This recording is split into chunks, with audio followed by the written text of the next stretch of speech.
Bang Herwanto, update sedikit kemarin kan habis melaporkan Bang Farhat ke Pradi. Mungkin boleh diulas sedikit dari Pradi responnya seperti apa dan gimana Bang kemarin? Dari mana? Dari Pradinya, respon dari Pradi. Ya, kemarin itu kan kebetulan pada saat saya memberikan keterangan kepada teman-teman media, nah bersamaan dengan itu kan ada wakil sekjen tuh. Ya. Jadi ada kesekjenan datang tuh. Dan saya bersalaman dan dia juga sudah tahu bahwa sudah ada surat yang masuk dari Barisan Advokat Bersatu terkait dengan dugaan pelanggaran kode etik terhadap Pak Abbas. Nah, dia juga sudah bilang langsung akan memberikan disposisi terkait dengan surat kita. Jadi artinya gini, sambutan dari organisasi Pradi sangat baik. Karena apa? Karena mereka sudah diberikan kewenangan untuk dapat memanggil orang yang dilaporkan yang diduga melakukan pelanggaran kode etik. Oke. Nah, selanjutnya nanti langkah dari Pradi seperti apa Bang mungkin? Yang pertama, dia pasti akan menghubungi saya ya. Ini mungkin meminta keterangan atau meminta tambahan bukti. Saya sudah siapkan. Saksi sudah saya siapkan, bukti sudah saya siapkan, segala sesuatunya sudah saya siapkan semuanya. Nah, kemudian setelah saya mungkin Pradi akan memanggil orang yang saya laporkan itu Pak Abbas. Bang, ini untuk memperjelas sedikit dari kode etik yang Abang laporkan, ini dari Pradi nanti akan berikan teguran dulu ke Bang Farhat soal kode etik tersebut atau izin hukumnya dicabut atau seperti apa Bang? Ya, jadi sanksi ya, kalau sanksi. memang ternyata terbukti ya, seseorang advokat yang diduga melakukan pelanggaran terhadap kode etik, nah ketika diperiksa, ya, diadili, ya, terbukti nih, maka dia akan mendapatkan sanksi ya, tergantung tingkat kesalahannya. Kalau dianggap dia melakukan pelanggaran yang kecil, ringan, maka bisa diberhentikan selama berapa bulan atau dicabut izinnya selama setahun. Tapi kalau seandainya menurut Dewan Kehormatan ternyata ya, pelanggaran ini berat ya, karena begini ya, yang saya laporkan ini bukan hanya perilaku dia kepada saya, tapi perilaku dia kepada masyarakat juga, kepada orang-orang yang berhubungan dengan dia, kepada orang-orang yang tidak ada hubungan dengan dia juga. Ini kan, ini cobalah bayangkan ini di media sosial itu ya, ada yang diganti pakai daster, dibikin joget-joget dan lain sebagainya. Ada juga komentar-komentar masyarakat terkait ya ketidaksukaannya dengan cara dia melakukan pembelaan. Ini dilaporin, bahkan ada donatur dilaporin. Nah ini kalau seandainya ya, saya nanti akan mendorong pada Pradi, ya mohon juga dipelajari ini. Artinya akibat dari tindakan-tindakan dia ini, ucapan-ucapan dia ini menimbulkan kegaduhan di masyarakat. Nah kalau ternyata memang Dewan Kehormatan merasa bahwa ini adalah suatu ancaman dapat bisa menjatuhkan kehormatan profesi, dan ini bisa dicabut permanen. Artinya bisa dicabut permanen, artinya apa? Pecat gitu, tidak punya izin lagi. Nah, ini tapi semua saya serahkan ke Dewan Kehormatan. Oke. Nah dari laporan Abang berujung ke Bang Farhat nyindir Abang nih Bang kebetulan di sosmednya banyak lah gitu statementnya, salah satunya disebut pengacara setan gundul gitu Bang. Mungkin ditantang balik, emang ada buktinya gue melanggar kode etik gitu, tanggapan Abang? Kalau saya sudah berani melakukan tindakan hukum ya, tentu saya analisa, saya pelajari, saya dalami ya. Tidak mungkin asal-asal lapor aja ya. Saya bukan pengacara asal lapor. Ini sedikit lapor, ini sedikit lapor, ini sedikit lapor. Kalau dia pasang status ya terkait dengan apa yang saya pakai, ini statusnya dia pertama tuh menunjukkan ini foto gini nih, dia dari Shopee atau dari apa itu. Ada di situ ada kalimat. Itu sudah lama saya dikirim, tapi saya biarin, saya diamin. Dia bikin status lagi, salah satu tim saya tuh dibilang rambut kuning dan sebagainya, saya jamin kumpulin. Dia lagi bilang lagi masalah apa namanya ini nggak mau berteman, dia blok saya dan lain sebagainya. Ini aja ya, kalau saya sampaikan nanti ke Dewan Kehormatan, ini sudah cukup ya. Karena apa? Yang namanya rekan sejawat itu harus saling hormat menghormati. Ini saya belum menjadi pengacara Novi, baru hadir aja di situ kemarin. Dia udah WA saya kalimat-kalimat yang kurang bersahabat.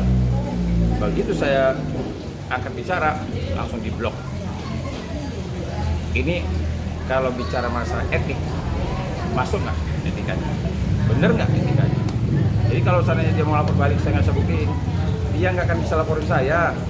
Karena apa? Saya mampu buktiin nanti. Gitu. Jadi kalau dia melaporkan saya menunggu terbukti atau tidak, ya kita nanti kita buktikan. Nah, yang jelas saya bukan pengacara yang suka lapor-lapor, sembarangan lapor. Saya bukan pengacara seperti itu. Nah, artinya kan abang serius ya dalam hal ini gitu, perkara ini. Nah, tapi tetap menurut Bang Farhat itu Bang Herwanto ini gak nyambung dan kurang kerjaan, Bang. Kalau ibaratnya nggak nyambung, saya rasa nanti biar masyarakat yang menilai. Ya. Nyambung nggak dengan apa yang saya lakukan gitu kan? Justru sebenarnya kadang saya begini ya, kadang saya melihat orang ini ngomong sebenarnya ada beberapa kalimat tuh yang sebenarnya cocok untuk dirinya sebenarnya. Wah, itu nggak ngerti kode etik tuh, nggak nyambung. Makanya pertanyaan-pertanyaannya lucu sebenarnya. Sebenarnya saya males ya menanggapi apa namanya kalimat-kalimat yang muncul dari orang ini. Kenapa? Karena kalimat-kalimat seorang advokat itu bukan begitu. Saya nggak heran tuh ketika dia dulu pernah tampil ya berhadapan dengan advokat senior. Advokat senior itu menolak. Jangankan senior, Arasman aja dikasih surat bagus sama dia untuk berlawanan, menolak. Nggak mau. Kenapa? Sulit kita untuk menghadapi argumen-argumen yang dia sampaikan karena bukan argumen hukum. Ini kan seperti ya orang nongkrong di warung kopi, apalagi status panjang lebar segala macam gitu kan. Saya sendiri ada yang bilang udah pasang juga bang statusnya yang apa namanya ini bisa mengarah ke dia. Saya bilang kalau saya bikin status sama seperti itu, apa bedanya saya sama dia? Nah, dengan saya tidak bikin status seperti itu, inilah perbedaan antara saya sama dia. Gitu. Abang disebut tukang nebeng di TV. Apa? Tukang nebeng di TV. Gimana bang? Nah, ya itu makanya kan saya ulangi. Saya mencermati apa yang dia katakan. Rasa-rasanya apa yang dia katakan itu sebenarnya lebih cocok untuk dia. Lebih cocok untuk dia sebenarnya. Kalau seandainya menebeng di TV gitu kan, oh saya ya bisa saya pastikan seandainya pun saya menjadi pengacara terkenal, saya pastikan yang bisa membuat saya terkenal itu karena apa? Karena prestasi saya, pendapat hukum saya, argumen hukum saya yang memiliki dasar yang kuat. Nah, kalau dia menjadi terkenal karena apa? Ya kan masyarakat tahu semua. Kenapa? Ya jawab aja sendiri kan. Sampai orang bisa kenal dia itu karena apa, terus prestasi dia apa. Jadi lebih cocok kalimat itu untuk dirinya sendiri. Bang Farhat juga mempertanyakan prestasi abang tadi yang sudah abang sebutkan. Mungkin kalau ditanya kira-kira abang gimana nih, apa prestasi lu gitu, kira-kira gimana bang? Oh iya, prestasi saya ya. Saya sudah katakan kemarin, dia juga sudah nyinggung kan, saya gugat Kapolri gitu. Apa itu gugat Kapolri dan sebagainya, satu-satunya nih ya, yang berani ya, menggugat ya, dengan dasar hukum yang cukup kuat, walaupun gugatan saya ditolak ya, tapi saya sudah menunjukkan ya, konsisten saya terhadap penegakan hukum, berani mendaftarkan gugatan, berani mengeluarkan pendapat hukum di muka persidangan ya. Dan itu saya lakukan sendiri. Nah, dan lihat tuh pendapat-pendapat pakar-pakar hukum. Dari 1.000 orang yang mengeluarkan pendapat, hanya 0,sekian% yang berseberangan sama saya. Itu salah satu contoh aja. Saya tidak perlu sebutkan banyak-banyak lah. Karena apa? Karena dia sudah menyebutkan masalah gugatan Kapolri. Kalau saya menyebutkan semuanya nanti saya bilang saya sombong lagi. Ya kan? Hal-hal yang dia belum ketahui, ya saya nggak perlu sebutkan. Ya. Jadi kalau seandainya saya mau numpang nebeng, nah ini saya jawab nih. Waktu dia ketemu sama saya di pengadilan, dia yang mengundang saya ke grup Sakata Tahu. Dan dia yang mengajak saya untuk menjadi penasihat hukum Sakata Tahu. Dan dia juga menawarkan saya ke Cirebon, bahkan dia mau beli saya tiket untuk ke Cirebon. Andai kata saya mau nebeng di TV, gua pasti datang bos ke Cirebon, kan lu bayarin tiketnya, kamera banyak di sono nyorot. Kenapa saya nggak mau? Saya nggak mau, biarpun kamera banyak di sana disorot, saya nggak mau. Saya mau tampil dengan argumen-argumen hukum saya yang cukup. Karena saya tahu ibaratnya ngapain kalau saya ke sana hanya ada kameranya, mau nebeng masuk TV, kalau saya nggak berbobot. Ya, karena saya tahu. Jadi itulah yang menjadi alasan saya kenapa saya nggak datang ke Cirebon. Kan gampang aja. Kalau dia bilang nebeng di TV, kemarin kalau saya mau nebeng di TV, nebeng aja. Duduk di samping lu aja gue. Nah, kan masuk TV. Cuman gue nggak mau.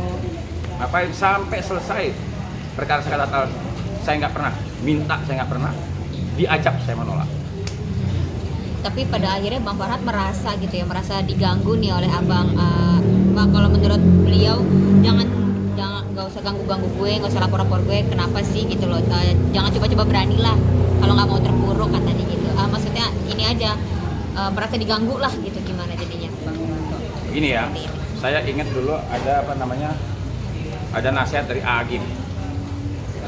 Kata Agim, ya, kalau seandainya sentuhan orang itu terasa sakit, sentuhan ya, bukan pukulan.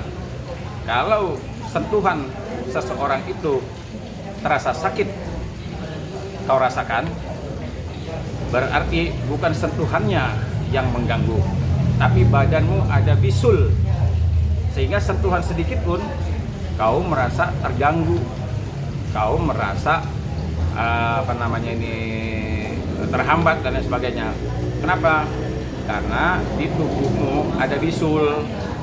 Kalau nggak ada bisul, diginian juga nggak kerasa, digini juga nggak kerasa. Apalagi sentuhan. Tapi kalau ada bisul, sentuh sedikit, aduh sakit. Nah, itu jadi introspeksi diri. Ya mungkin ya, itu ada bisul sehingga sentuhan itu menjadi tidak enak, terganggu gitu. Terakhir Bang, mungkin pesan untuk Bang Farhat soal ini aja, soal yang Peradi. Ya kalau saya pesan buat dia, ya nanti kita buktikan apakah saya mampu membuktikan bahwa laporan saya itu benar-benar terbukti. Kita buktikan aja nanti. Dan juga kalau seandainya dia ingin, ya, saya menggugat dia katanya kan 10 triliun. Iya. Gimana Bang? Saya sih pengen juga, tertarik juga gitu kan.